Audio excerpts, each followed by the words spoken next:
ସେଇ ତ କଥାରେ ପଡ଼ିକି ସମସ୍ତେ ହିଁ ଖରାପ ହେଇଯାଆନ୍ତି। ନିଜ ବୁଦ୍ଧିରେ ବାଟ ଚାଲିଲେ ଯାଇ ସେଟା ଠିକରେ ଚାଲିବେ। ଯଦି ଆଉ କାହା କଥାରେ ପଡ଼ିକିରି କାମ କରିବେ ତାହେଲେ ନିଜ କାଳକୁ ନିଜେ ଡାକିବେ। ଘରରେ ମାନେ ଘରମଣି ହଜିଥିବାରୁ ସେ ଯାଇଥିଲା ତାକୁ ମାନେ କହିଲା ମୁଁ ବି ଓଷା କରିବି ଆଉ ମୋ ହଜିଲା ଛେଳିକୁ ପାଇବି। ସେଥିପାଇଁ ସେ ହେଲା ଏଇ ଯେଉଁ ତପ ଏଇ ଓଷା ଗଲା ଆଉ ତା ହଜିଲା ଛେଳିକୁ ବି ସେ ପାଇଥିଲା। ଯେ ଯେଉଁ ଖୁଦୁରୁକୁଣି ଓଷା କେମିତି ପାଳନ ହୁଏ କିଛି ପିଲାଙ୍କ ଯେଉଁ ଝିଅ ପିଲା ଅଛନ୍ତି ତାଙ୍କୁ ପଚାରିବା କେମିତି ପାଳନ କରନ୍ତି। ଦର୍ଶକ ବନ୍ଧୁ ଆମ ପାଖରେ ବାଙ୍ଗର ପରପତା ଗ୍ରାମର କିଛି କୁନି କୁନି ଝିଅ ବଇଛନ୍ତି। ଆଜି ସେ ଜଣେଇବେ ଆମର ଖୁଦୁରୁକୁଣି ଓଷା କାହା ପାଇଁ ପାଳନ କରାଯାଏ। ଝିଅ ତମ ନାଁଟା?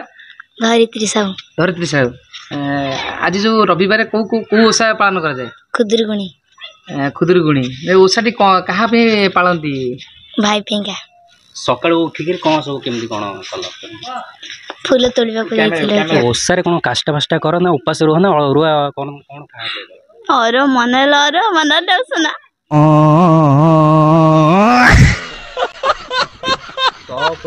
କେତେ ଭାଇ ଭଉଣୀ ଥିଲେ? 7 ଭାଇ ଗୋଟେ ଭଉଣୀ। ଯେ କ'ଣ ଏମିତି ହେଲା ଯେ ତୋ ପାଇଁ ବାଧ୍ୟ ହେଲେ ନାକ କାଟିବାକୁ ତମ ଭାଉଜ ମାନଙ୍କର?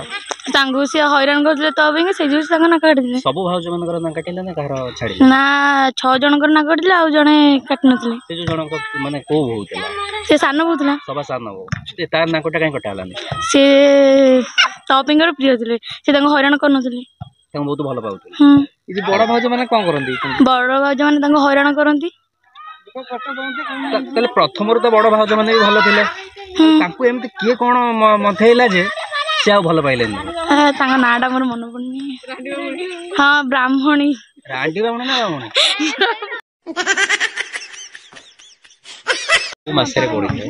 ଭାଦ୍ରବ ମାସ। ଆଜ୍ଞା। ଜାଣିଛନ୍ତି ତପଙ୍କ ଘର କୋଉଠି? ସେଇଟା ମୁଁ ଜାଣିନି।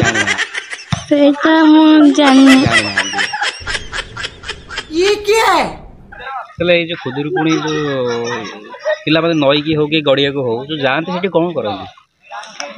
ଫାଷ୍ଟ ତ ଫୁଲ ନେଇ ଯାଆନ୍ତି, ତାପରେ ବାନୁକା ଥାପନ୍ତି, ତାପରେ ହେଲା ଗାଧାନ୍ତି, ଫୁଲ ଦଅନ୍ତି, ପୂଜା କରନ୍ତି, ତାପରେ ଆସନ୍ତି ଘରକୁ। ସେ ଯୋଉ ସନ୍ଧ୍ୟାବେଳେ ଗୀତ ବୋଲା ହୁଏ ବହିରେ ପଦେ ଗାଇପାରିବେ? ବହି ଦେଖି ଗାଇପାରିବି। ମନେ ନାହିଁ।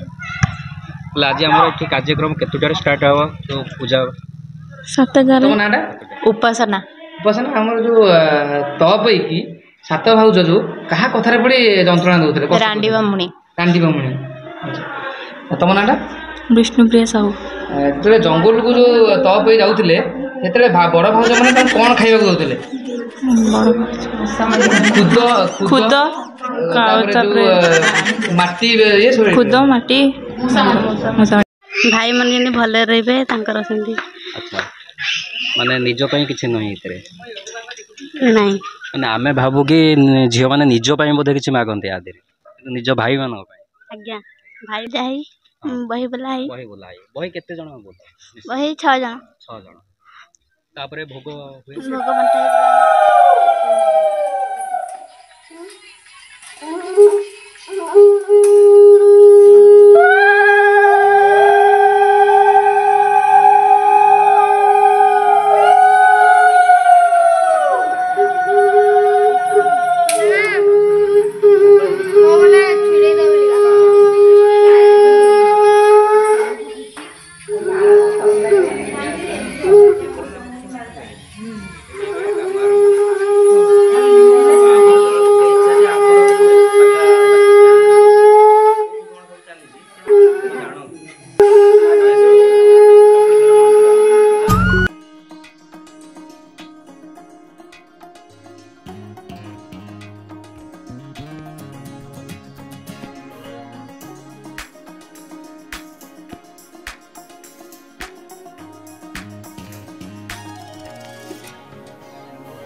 DJ Amulya, DJ Amulya, DJ Amulya, DJ Amulya.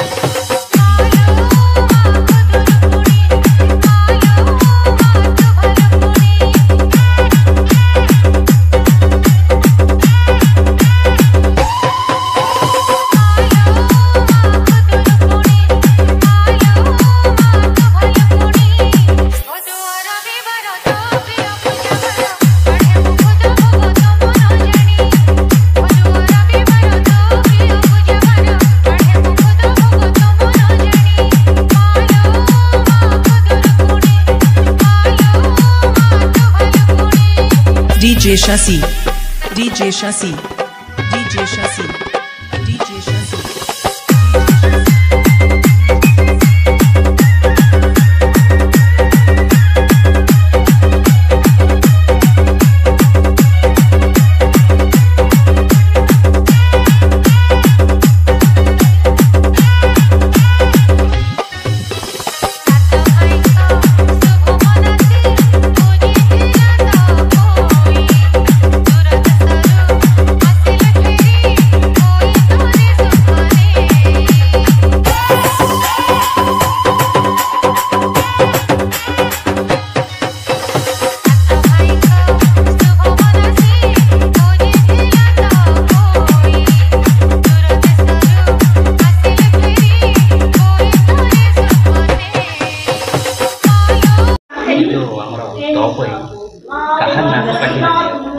ସେ ତାଙ୍କର ଯେଉଁ ଭାଉଜ ମାନଙ୍କର ନାକ କାଟିଥିଲେ 6 ଜଣଙ୍କର ଆଉ ଯେଉଁ ତାଙ୍କର ଯେଉଁ ସାନ ଭାଉଜ ଯିଏ ନୀଳଦ୍ରି ତାଙ୍କର ସେ ତାଙ୍କୁ ଭଲ ପାଉଥିଲେ ଅଧିକ ସେଥିପାଇଁ ତାଙ୍କ ନାକ କାଟି ନଥିଲେ। ଯେତେବେଳେ ସେ ଜଙ୍ଗଲକୁ ଯାଆନ୍ତି ମାନେ କ'ଣ ଖାଇବାକୁ ତାଙ୍କୁ ଏମାନେ ଦିଅନ୍ତି ଛେଳି ଯେଉଁ ନେଇକି ଯାଆନ୍ତି ଯେଉଁ ଖୁଦ ଗୁଣ୍ଡା ତାପରେ ମୂଷା ମାଟି ଏମିତି ସବୁ ଭର୍ତ୍ତି କରି ଦିଅନ୍ତି। ସକାଳୁ ଉଠିଲା ପରଠାରୁ କ'ଣ କ'ଣ କେମିତି କ'ଣ ସକାଳୁ ଉଠି ଫୁଲ ତୋଳନ୍ତି ତାପରେ ବାନୁକା ନେଇକିରି ଗାଡ଼ିଆକୁ ଯାଇ ପୂଜା କରନ୍ତି। ତାପରେ ବାଲୁଙ୍ଗା କରି ସେଇଟା କ'ଣ କେମିତି ପୂଜା ହୁଏ? ସେଇଟା ସବୁ ଫୁଲ ଭୋଗ ଆଉ ଯେଉଁ ବାଉଁଶ ଗଛ ଇଏ ସବୁ ପତ୍ର ଯାଇକିରି ସାର ପତ୍ର ଯାଇ ଗାଧେଇ ସାରିଲା ପରେ ତାକୁ ତାପିକିରି ତାପରେ ଫୁଲ ଫଳ ସବୁ ଦେଇ ଭୋଗ କରାଯାଏ ଆଉ ତାପରେ ସେଟା ମାନେ ତା ପରଠାରୁ ମାନେ କ'ଣ ଖାଇବା କରନ୍ତି ଆପଣ ମାନେ? ସେତେବେଳେ ତ ଖାଉଥିଲେ ଉଷୁନା ଭାତ ଖାଉଥିଲେ ଏବେ ଅରୁଆ ଖାଆନ୍ତି କି ଉପାସ କରୁଛନ୍ତି ଏମିତି ଆଉ। ମୂର୍ତ୍ତିରେ ଆମେ ଦେଖୁଛୁ ମୂର୍ତ୍ତି ଜଣଙ୍କୁ କାଠରେ ଧରିଛନ୍ତି କୋଳରେ କିଏ ସେଟା କରନ୍ତି ଆମେ ସେଇଟା ଜାଣିଛୁ। ସେ ମଙ୍ଗଳା ମାଙ୍କୁ ବସନ୍ତି କୋଳରେ। କୋଳରେ କିଏ ବସିଥାନ୍ତି? ତପେଇ ତାହେଲେ ଏଇଟା ମଙ୍ଗଳା ମାଙ୍କ ଓଷା ନା ତପେଇଙ୍କ ଓଷା? ଆକ୍ଚୁଆଲି ଏଇଟା ମଙ୍ଗଳା ମାଙ୍କ ଓଷା। ତପେଇ ଆକ୍ଚୁଆଲି ମାନେ ତାଙ୍କ ଭାଉଜ ମାନେ ତାକୁ କଷ୍ଟ ଦେବାରୁ ସେ ଆକ୍ଚୁଆଲି କେଉଁଠି ମାନେ ବଣକୁ ଯାଇଥିଲେ। ବଣରେ ସେ କହିଲା ଯେଉଁ ପୂଜା କରୁଥିଲେ ସମସ୍ତେ ଝିଅ ବାଳିକା ମାନେ ବସିକି ପୂଜା କରୁଥିଲେ। ପୂଜା କଲାବେଳେ ସେ ଦେଖିଲା କହିଲା ଦୁଃଖ କଷ୍ଟ ଦେଲା ଘରରେ ମାନେ ଘରମଣି ହଜିଥିବାରୁ ସେ ଯାଇଥିଲା ତାକୁ ମାନେ କହିଲା ମୁଁ ବି ଓଷା କରିବି ଆଉ ମୋ ହଜିଲା ଛେଳିକୁ ପାଇବି। ସେଥିପାଇଁ ସେ ହେଲା ତପେଇ ଓଷା କଲା ଆଉ ତା ହଜିଲା ଛେଳିକୁ ବି ସେ ପାଇଥିଲା। ସବୁ ଭାଉଜ ତ ଭଲ ଥିଲେ ମାନେ ଏମିତି କ'ଣ ହେଲା କାହା କଥାରେ କହିଲେ ଯେ ଲାଷ୍ଟକୁ ତାଙ୍କୁ ଏମିତି ରାଣ୍ଡି ବ୍ରାହ୍ମଣୀଙ୍କ ଯେଉଁ ମାନେ ସେ ଶିଖେଇଲେ ଆସିକିନା ସେ ତାଙ୍କ ଦିହରୁ ବୁଦ୍ଧିରେ ପଡ଼ିକି ମାନେ କଷ୍ଟ ଦେଲେ ତା ପାଇଁ। ତାପରେ ମାନେ ଏଇଟା ପ୍ରକୃତରେ ଭାଉଜ ମାନେ ଅନ୍ୟ କଥାରେ ପଡ଼ିକି ନଣନ୍ଦକୁ ମାନେ ଏମିତି ଦେଖିବାଟା ଠିକ୍ କି? ଏଇଟା କେବେ ଠିକ୍ ନୁହେଁ, ଏଇଟା ଭୁଲ। ସିଏ ଶିଖେଇ ଦେଲେ ଇଏ କଲେ ବୋଲି ପରେ ପୁଣି ମାନେ ସିଏ ପସ୍ତେଇଲେ ମାନେ ଭାଉଜ ମାନଙ୍କ ନାକ କାଟିଲେ ଭାଇମାନେ ଆସିକି ପହଞ୍ଚିବାରୁ ଆଉ ଆଜିକାଲି ଯେଉଁ ଭାଉଜ ଆସୁଛନ୍ତି କିଛି ନା କିଛି ସେଇ ଭାଉଜଙ୍କର ଇଫେକ୍ଟ ରହୁଛି କି ଏ ଭାଉଜ ମାନଙ୍କ ପାଖରେ? ହଁ ରହୁଛି, ବହୁତ ରହୁଛି। ମାନେ ନଣନ୍ଦ ମାନଙ୍କୁ ସେମିତି ସ୍ନେହ ଶ୍ରଦ୍ଧା ସାନ ଭାଉଜ ଭଳିଆ କେହି କରୁନାହାନ୍ତି ପ୍ରାୟତଃ କମ୍ ଯିଏ ଏମିତି କାମ ପଡ଼ିଯାଉଛନ୍ତି ଆଉ ଯିଏ ରହିଲେ ପ୍ରାୟତଃ ସିଏ ବହୁ କଷ୍ଟ ଭାଉଜ ମାନେ କ'ଣ କେମିତି ହବା ଦରକାର? ମୁଁ ତ ଏତିକି କହିବି ଭାଉଜ ମାନେ ଭଲ କଥା। ଯଦି ନଣନ୍ଦଟା ଭଲ ତାହେଲେ ସେ ତାଙ୍କ ସାଙ୍ଗେ ଭଲ ମାନେ ଯେମିତି ତମେ ବାପ ଘରେ ଚଳୁଛ ନା ମାନେ ଭଉଣୀ ମାନଙ୍କୁ ନେଇକି ସେମିତି ବାହା ହେଲା ପରେ ବି ନଣନ୍ଦଟାକୁ ନିଜ ଭଉଣୀ ଭଳିଆ ଭାବ। ଭଉଣୀ ଭଳିଆ ଭାବିଲେ ଅଟୋମେଟିକ୍ ଘର ଭଲ ଚାଲିବ।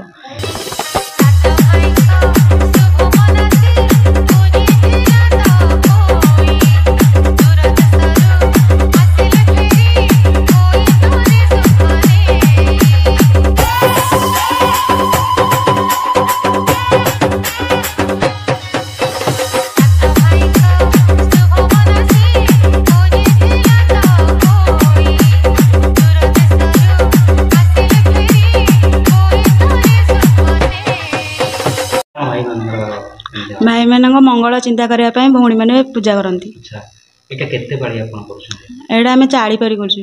ହଁ ଏଇଟା ଟୋଟାଲ କେତେ ପାଳି ହୁଏ? ଟୋଟାଲ 5 ପାଳି ହୁଏ। ଏ ଓଷାଟା କାହିଁକି ପାଳନ କରାଯାଏ? ଏ ଓଷାଟା ଭାଇଙ୍କ ପାଇଁକା ପାଳନ କରାଯାଏ।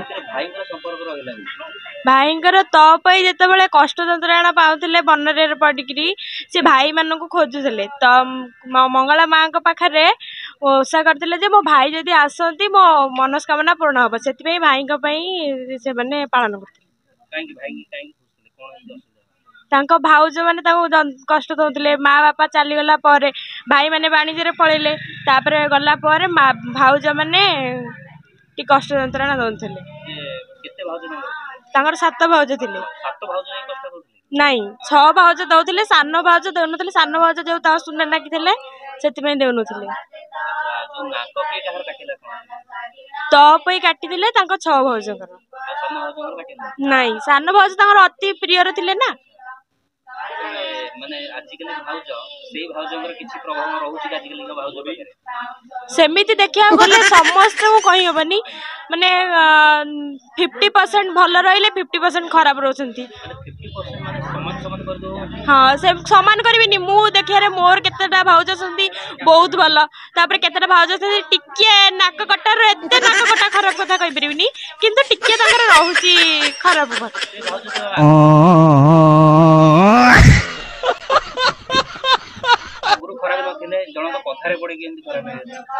ସେଇ ତ କଥାରେ ପଡିକି ସମସ୍ତେ ହିଁ ଖରାପ ହେଇଯାଆନ୍ତି। ନିଜ ବୁଦ୍ଧିରେ ବାଟ ଚାଲିଲେ ଯାଇ ସେଟା ଠିକରେ ଚାଲିବେ। ଯଦି ଆଉ କାହା କଥାରେ ପଡିକିରି କାମ କରିବେ ତାହେଲେ ନିଜ କାଳକୁ ନିଜେ ଡାକିବେ। ନା ନା ସାନ ଭାଉଜ ପରି ହେବି ମୁଁ ଆଉ କାହା ପଥରେ କାହିଁ ପଡିକିରି। ଫଳରେ ଯୋଉ ଓଷା ଯୋଉ ହୁଏ ତଅପୋଇ ଓଷା, ଖୁଦୁରୁକୁଣୀ ଓଷା, ସେଇ ବିଷୟରେ କିଛି ଆଲୋଚନା କରିବା। ତଅପୋଇ ଓଷା କୋଉ ମାସରେ ହୁଏ? ଭାଦ୍ରବ ମାସରେ। ଭାଦ୍ରବ ମାସରେ। ଯେତେବେଳେ ତଅପୋଇ ଓଷା କରନ୍ତି ଯେତେବେଳେ ଫୁଲ କେତେଟା ଚୋରିବାକୁ ଯାଆନ୍ତି? ଫୁଲ 4ଟା ରାତିରୁ। 4ଟା 5ଟା ଫୁଲ ଯୋଉ ତୋଳ, ତାପରେ ସବୁ କଣ କର? ସକାଳୁ ସବୁ କଣ କର? ଫୁଲ ତୋଳିକି ଆସିକି ସେ ଯୋଉ ବାଲୁକା ପୂଜିବାକୁ ଗାଡିଆ କୂଳକୁ ଯାଉ। ସେଠୁ ଆସିଲେ ତାପରେ ଘର ଧୁଆ ଧୁଇ କରିକି ଠାକୁରଙ୍କୁ ବସେଇକିରି ମାନେ ଯୋଉ ଫୁଲ ମାଳ ଗୁନ୍ଥୁ, ତାପରେ ଠାକୁରଙ୍କୁ ସନ୍ଧ୍ୟାବେଳେ ପୂଜା ହୁଏ। ସେ ଯୋଉ ବାଲୁକା ପୂଜା କଣ କଣ ଲାଗେ? କୋଉ ଜିନିଷ ସବୁ ଲାଗେ? ସାରୁ ପତ୍ର, ସିନ୍ଦୁର, ବାଉଁଶ ପତ୍ର, ଆଉ ଦୀପ, ଧାନ ଗଛ, ଆଉ କଣ ଏମିତି ସବୁ ଲାଗେ। ତାପରେ ତମ ପଚାରୁଛି ଆମର ତଅପୋଇଙ୍କର କେତେଟି ଭାଇ ଥିଲେ? 7ଟି। 7ଟି ଭାଇ। 7ଟି ଭାଇ। କେତେଟି ଭଉଣୀ ଭାଉଜ ଥିଲେ? 7ଟା। ତଅପୋଇଙ୍କର ପ୍ରିୟ ଭାଉଜ କିଏ ଥିଲେ? ସାନ ଭାଉଜ। ତଅପୋଇ କୋଉ ଭାଉଜଙ୍କ ନାକ କାଟିଥିଲେ? ବଡ ଭାଉଜର, ମଝିଆଣୀ ଭାଉଜର, ତାପରେ ସମସ୍ତେ 7ଟା ତ କାଟିଥିଲେ ଆଉ 6 ଭାଉଜଙ୍କର କାଟିଥିଲେ, ସାନ ଭାଉଜର କାଟି ନଥିଲେ ଆଉ। ପ୍ରିୟ ଭାଉଜ ଥିଲେ। ତାପରେ ତଅପୋଇ ଆମର ଜଙ୍ଗଲକୁ କୋଉ ପଶୁ ନେଇ ଯାଉଥିଲେ? ଛେଳି। ତାଙ୍କ ସବୁଠୁ ପ୍ରିୟ ଛେଳି କିଏ ଥିଲା? ଘରମଣି।